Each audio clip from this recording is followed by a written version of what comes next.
G'day punters, welcome to the Mailbag Sydney preview for the Chelmsford and the Tramway at Randwick. It's a pleasure to be joined by Mark Shean and Mark Rhoden. Mark Shean, I'll start with yourself. The Chelmsford this year, the 2020 edition, can you summarise it in a couple of words in terms of how it compares to, say, previous years that you might have called? Well, I think it's on par with last year, but a couple of years before that might be a little bit different. Yeah, it's a bit of a head scratcher to me this year. Mark Rhoden, I'll jump across to you. We'll talk about the Concord for all of 45 seconds or so. Nature Strip, do you have a price associated with that galloper? I haven't finalised it. I came up with about $1.70, $1.80, so I'm not backing him, but I came up with a theory last spring sometime, that he, about one time in three, puts in one of those through the roof runs. So if you ever get $3 or better, you've got to be on him, but don't take less than that about him. That takes no account of the opposition. That's just thinking about Nature Strip because he's such a head case himself. But Joe Pride's declared him on. Reckons Ball of Muscle's going to lead it, which would be pretty decent effort for a 10-year-old if he can manage that. But we'll see. But if the sparks are flying, it sets up all right for G-Tro. There's nothing wrong with his figures or form. And fast run 1,000 might suit him first up. I think last time they did clash, Ball of Muscle and Nature Strip, Ball of Muscle actually jumped about a half a length in front of him and then was jagged back. So, yeah, right. And now he's drawn inside him. So there is a possibility he could hold him out early there. Which would make life interesting for Nature Strip, certainly. Definitely. Yeah. But I remember this race last year, I actually backed Nature Strip. He'd been trialling sensationally while at that stage seemed to have the key to him. Or something had clicked, and leaders were winning all day, and he was about 5-4, and they dragged him back. They decided they were going to get him to settle, and he settled about fourth in a field of 6 over 1,000 metres. He had no chance. But I'm sure I'm not the only one with a Nature Strip hard luck story in the country. There's been a few over the years. I think that's fair to say. For today's preview, we'll be looking at the Quaddie legs, races 6 through 9. We'll start with the Furious Stakes, over 1,200, the Group 2 for the 3-year-old fillies. Mark Shean, I'll start with yourself. Is there anything in this race that takes your fancy? Well, I think Hungry Heart's trial well. She's probably short enough odds now, but the good draw gives her a good chance. And I thought Stella Pauline wasn't hopeless here either. These two clashed in a group race leading up into the Golden Slipper, where Stella Pauline, I think, was ridden upside down. Did a lot of work in front. I quite liked her trial coming in before a win, and she only did win at Hawkesbury, admittedly, but they'd go out in fast time, and she settled off the speed. So I'm going to spec her at the price and back Hungry Heart as well. Okay, sounds good. Mark Rhoden, for yourself, anything in race 6?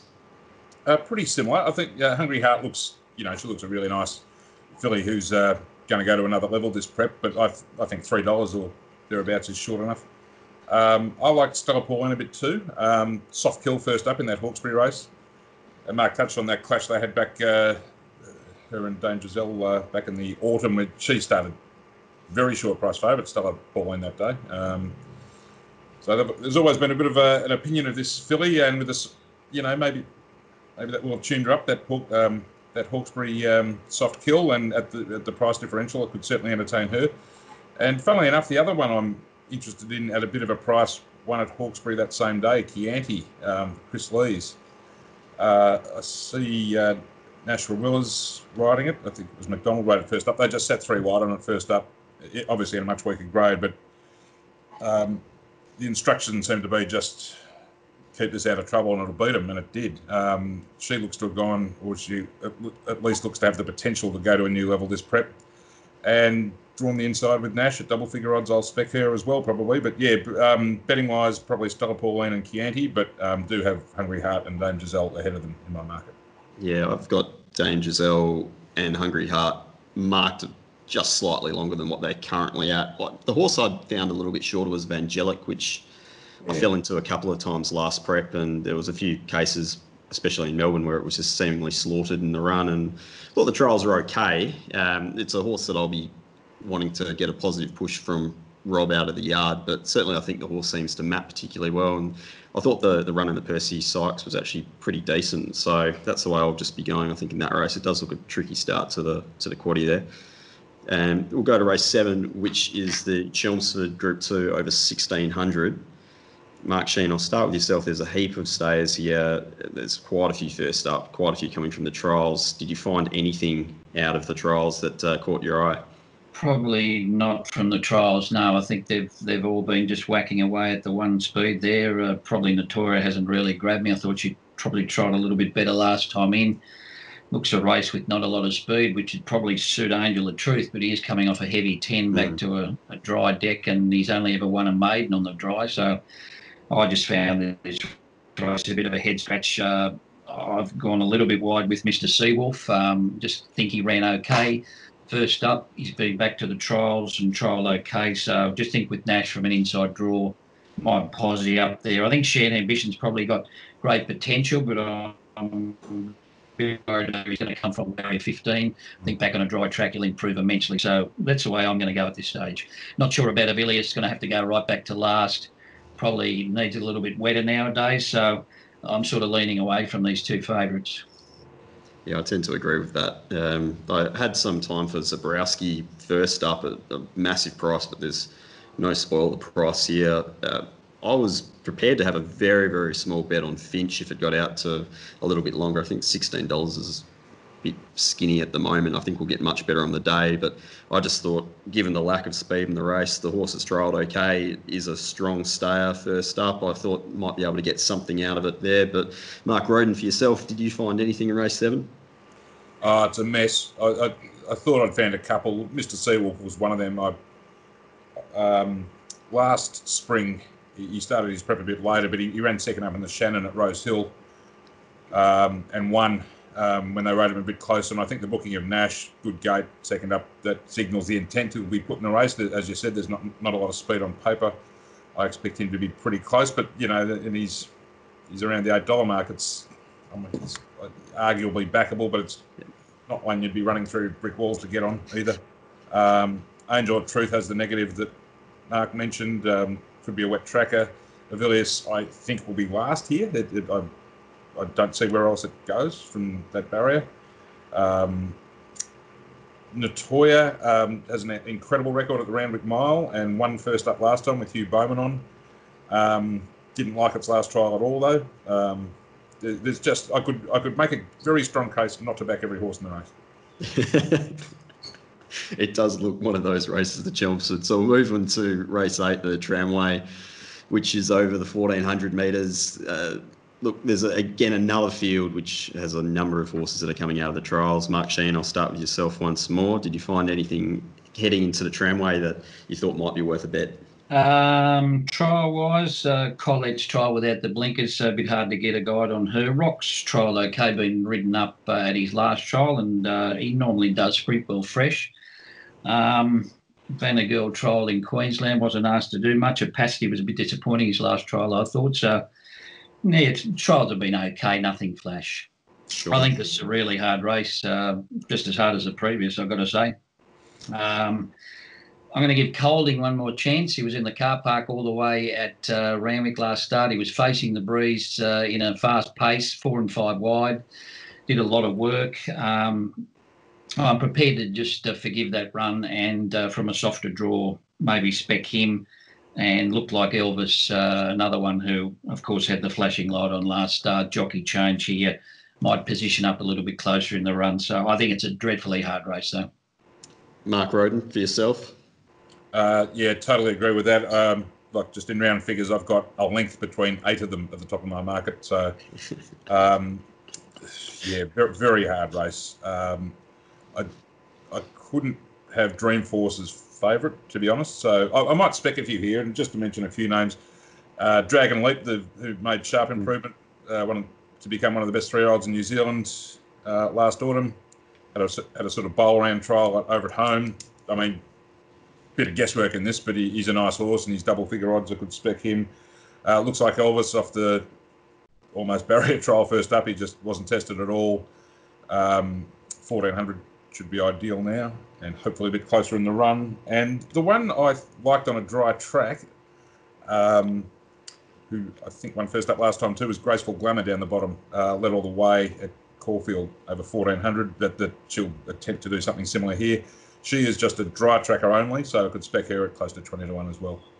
Yeah, that was the way I ended up going, was Graceful Glamour. I've got plenty of time for that mare. And as you said, won first up last prep. Thought the trials were pretty solid. They were okay.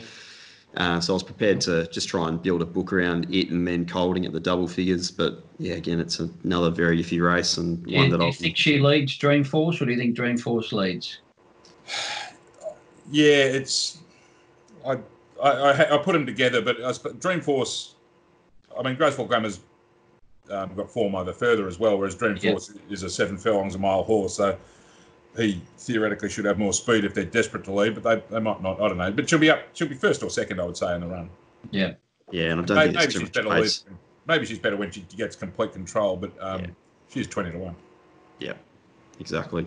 Race 9, we'll finish off with the benchmark 78 over 1,200 metres. There's a couple of scratchings of Julian Rock and Fender coming out. Mark Rhoden, I'll start with yourself. Anything in race 9 outside of the favourite? There's probably the favourite and the second favourite are probably going to be the two that have the most opinion around. I guess probably the first question with Masked Crusader is, where do you have it in the map? Forward, I think. I mean, that day he sort of made his name in Sydney. T. Berry just took the race by the scruff of the neck. I would think they would let Buck and Beauty go if they decide, if Buck and Beauty wants the lead again, just let it go and sit second. That said, I haven't got him odds on. I think he's the best horse in the race. Just with the, I mean, he shouldn't be too hard to ride for Brock Ryan, but just on paper, it's a minus jockey change. He's a boom horse as well, so you're never going to get any great value about him. How short do you mark him that you want to take $1.70? That's the question I asked. So it is sort of him or no bet. Ice Bath, I'm sure I'd be interested in Mark's thoughts on Ice Bath, and all the talk was that she needed the run first up and still went very well. Probably rather see her at 1,400 now rather than 12, but clearly the danger in the race, as the market is telling us. The one I'm interested in, I think he maps pretty ordinary, but is Quantico. I've got a bit. He looked really good winning first up last time at Newcastle, then wasn't as good in Brisbane when he dead heated second up. Then they gave him a freshen up again. He was very strong late in his trial under no real pressure. I think he's got a bit of ability, but so I could entertain him at double figure odds. But where he goes from that wide gate is the question. I think. Mark Shean, you're a wrap for Ice Bath first up. Are you sticking with that galloper, or are you sided with Masked Crusader, or have you found a different angle here? No, I think Masked Crusader is obviously the one to beat if he turns up a little bit fitter and is ridden a little bit more positively. I think he's just got untapped potential. I think obviously Ice Bath looks the danger. She'd only had a soft trial going to that at Gosford, so that was probably like another trial really. Got back and just ran out of conditions. So she looks a danger to me, and I agree with Mark that Quantico, well, he just has to be ridden back. He's only got that short burst, so where he gets to in the run is problematic here. But I'd prefer Masked Crusader and Ice Bath as the two. Yeah, it does look the way there in the last. Look, we'll just jump into any best bets or best lays that either of you have found. Mark Shean, I'll start with yourself. I thought Hardo trialled quite well in race number 1. Buck and Beauty's a dual acceptor there, so I'm not sure if it'll run there, but I think Hardo's done enough. He is resuming off a long spell, but on the limit here, I thought she was pretty hard held behind some pretty good horses in her trial. So from a good positive draw there, barrier 2. She does do a little bit wrong in her races and trials, but I think she's got a lot of potential. Sure thing. Lays, I'd have to go around Angel of Truth and Avilius, I'm sorry, in the Chelmsford. I'm going to lay both of them. Might end up with the arse out of my pants, but anyway. No, I like it. I like it a lot. Mark Rhoden, for yourself, do you have a best bet or a best lay? I'll stick to a lay at this stage. And I might take a 2-horse approach like Mark did, but I'll do it in the Tramway. Dreamforce and Vanna Girl, they're first and second in the market at this stage, and if they stay there, I'd be opposing them for sure. I don't have them. I have them down the list a bit, to be honest. So yeah, I'd try and get both of them beaten. Sure thing. And I'll be just sticking with race 6. I'll be throwing out Vangelic at the double figure quote at this stage. That'll be I think the one proper bet I'll be having on that Randwick card for now, until we get an idea of how the track's playing and get a bit of intel out of the mounting yard. Thank you very much to you both. Enjoy the weekend. May the punting gods be in your favour, and we'll catch up on Monday to review it all.